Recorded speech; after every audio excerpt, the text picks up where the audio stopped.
welcome to the Great Managers Masterclass on dealing with defensiveness. Sometimes the hardest thing about managing people, particularly in relation to performance conversations and providing feedback, is dealing with defensiveness. The other person's and your own. Now, while defensiveness is a normal human behaviour, it can get in the way of our ability to communicate with others and achieve our desired outcome. It can feel like we're going round in circles or backwards even, and it can be incredibly frustrating. However, if you know how to identify defensiveness and understand it and handle it in an effective way before it takes hold, your discussions can be focused on the future, on solutions and next steps, as opposed to being stuck in protectiveness, the past, and who's to blame. One of the most useful models I've come across to deal with my own defensiveness and that of others is the SCARF model, developed by an Australian neuroscientist called David Rock. He identified what he calls our modern-day threat responses. So these are the things that trigger our fight-flight instinct or self-protective system the most in our modern-day workplaces and world.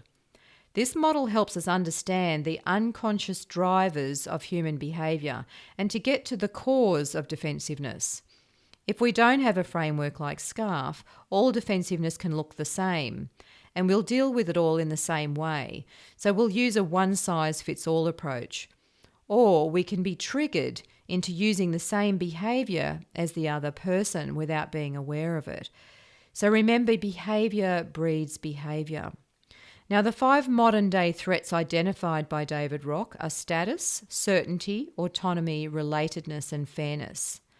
So the reality is that when we're being defensive, the fight-flight instinct is activated and we're having what's called a threat response.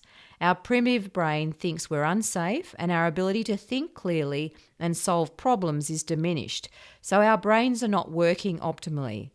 Our emotional brain is upregulated and our clever brain is downregulated. We're in survival mode.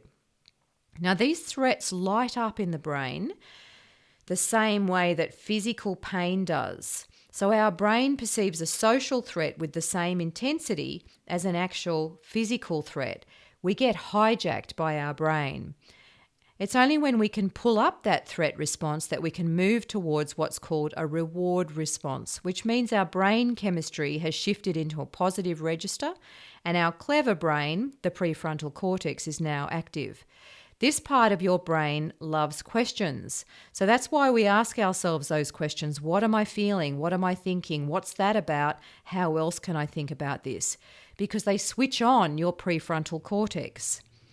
This part of your brain allows your thinking to become solutions focused, and it feels good. When you can help others move out of threat towards reward, they start working with you rather than against you. Being able to identify and pull up a threat response is a very skillful approach. It's emotional intelligence in action. And as a leader, it's important to be able to influence the behaviour of others in the right direction. So we tune in to what the other person is doing and saying.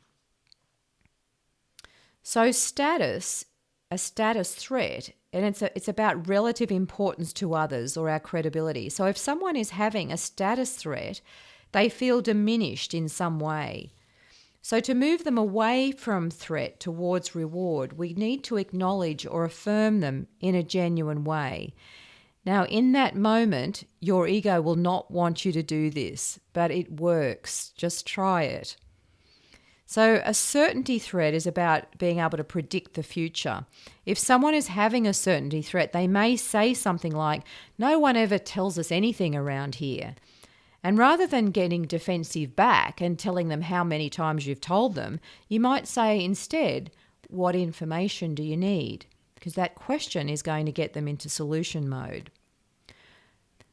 Autonomy provides a sense of control over events. If someone is having an autonomy threat, they're going to feel like they've had no input or have no control. So in this situation, it's a good idea to give them a choice. So you might say something like, "Well, we could do X or Y. Which do you think would work best?" Or something similar. Relatedness is a sense of safety with others, of friend rather than foe. A feeling of belonging. It's very important that leaders demonstrate that they are friend rather than foe and can build trust with a wide range of people.